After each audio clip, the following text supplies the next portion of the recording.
Hello beautiful beings. So I hope that you're all well.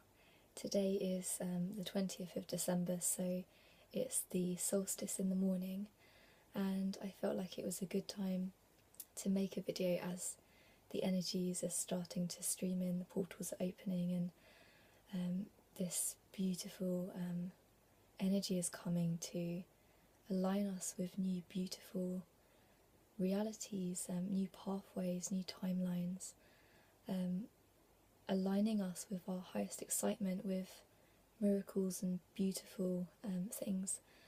And I feel like we've earned it. This year has been quite brutal for some people.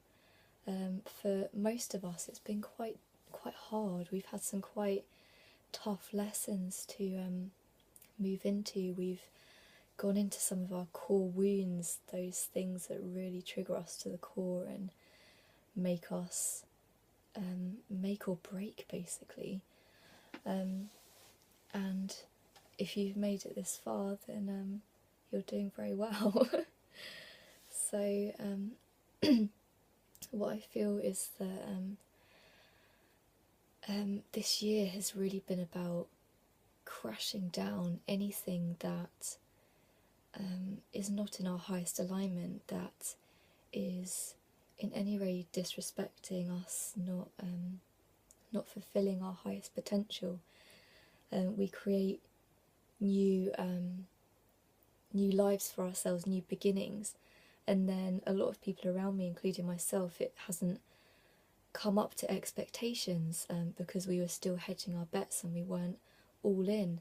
We weren't in this joyful state of new beginning and ready to rush into that amazing energy. We were dipping our toe in, but still living in this lack state rather than a state of abundance. And as the energies are growing, manifestation is becoming a lot more instantaneous, and we're being shown where we're still not in alignment. So what this year has taught me is to have full responsibility for who I am, for what I'm giving out to the universe, for what I'm manifesting, for what I'm asking for, and being able to receive feedback from the universe and then make new decisions and new choices. And that's being a creator in the world. So this year has really been about trial and error, and about learning a new way of existing, being able to master being in this energy, and being able to keep our balance and our stability, and our self-love, our self-worth, so that we can really utilize that energy to create amazing miracles, to create amazing co-creations and new realities and things. And that's what we're all yearning for. And yet, as we're in this dissolving state and everything seems to be going wrong, I think a lot of people are losing hope that we're ever going to get to that state, really. But when I feel the purest of energy coming in, when I feel my deepest soul's essence, it reminds me that yes, it is possible, and nothing feels more beautiful than just that pure clarity. And you realise in that moment that you don't need those things in your outside reality to fulfill you, but just to bring you joy. It's a very different way of existing. So it's getting rid of any sense of lack that we've been holding on to. And what I've been feeling this year as well is a lot of huge lessons in self-love.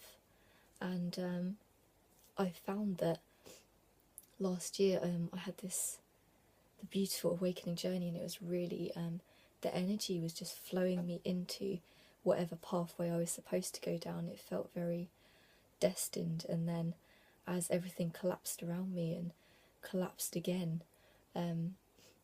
it felt like I felt almost like the universe was being cruel to me, like a cruel joke had been played on me. I felt like I'd been not only betrayed by the people that I cared about, but betrayed by my belief system and things. So it was really deeply painful, wounding. And yet, as I crashed through that, having so many dark nights of the soul, feel just absolute painful heartbreak, I came back to this state of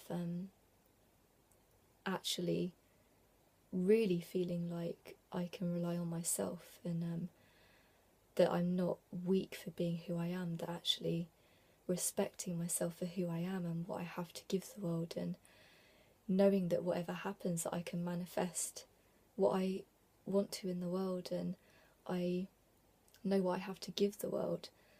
And to get to that state, because I didn't really believe in myself, I didn't really love myself, and I had to be deeply, deeply humbled, deeply hurt, deeply crashed to the ground again and again, until I just surrendered in just floods of tears and just gave over to the universe, and realised that that I can rely on myself, and that whatever happens, I always have that self-love within me, whatever happens. And it doesn't mean that you just forget the outside world and just forget people around you, and you don't want to have relationships or friendships or anything else again. I thought about it, but I think that it's the most beautiful miracle that once you have that beautiful energy and self-love, and for someone else to have that, you can then create something greater by bringing that energy together. That fire that you bring together is explosive and creates so much more than just what you can individually do by yourself. So what I'm really feeling is that next year is the year of emerging. This is my year, my word that I've chosen for next year, that I chose liberation this year, and I really feel that it has liberated me from those fears and insecurities. And this year coming up, 2018, I feel is a year of emerging out of our cocoons and believing who we are and having the courage to share it with the world. So I think it's going to be an exciting year, and I think that there's going to be a lot of co-creation and unity and a lot of beautiful things happening. I hope so, because I had the same feeling for 2017. I felt almost like 2016 was bringing us into 2017, and then 2017 was going to be this incredible new earth reality. But I think that our egos were a bit arrogant, and they needed crashing to the ground and being taught some lessons so that we could really humbly be grateful for the gifts that we're given every day. I still feel like sometimes I have work to do on being grateful, and yet I feel like this year has taught me how to love so purely, deeply and unconditionally, that no matter how painful it was, the lessons that needed to be taught to me, I'm still grateful for those lessons, because in a way they've set me free to follow my dreams more fully, to have the courage to jump and to do the things I've always wanted to do, the creative things that I feel like I want to share with the world and I've never quite had the courage to do. So I've got a poem that I'm going to read in a minute, but I'm almost at 10 minutes. So I'm just going to go on to part 2 of the video, and then I feel like I'd like to read you something and then maybe just finish with a short meditation. So lots of love to you, beautiful people, and I shall see you in a minute if you decide to go to part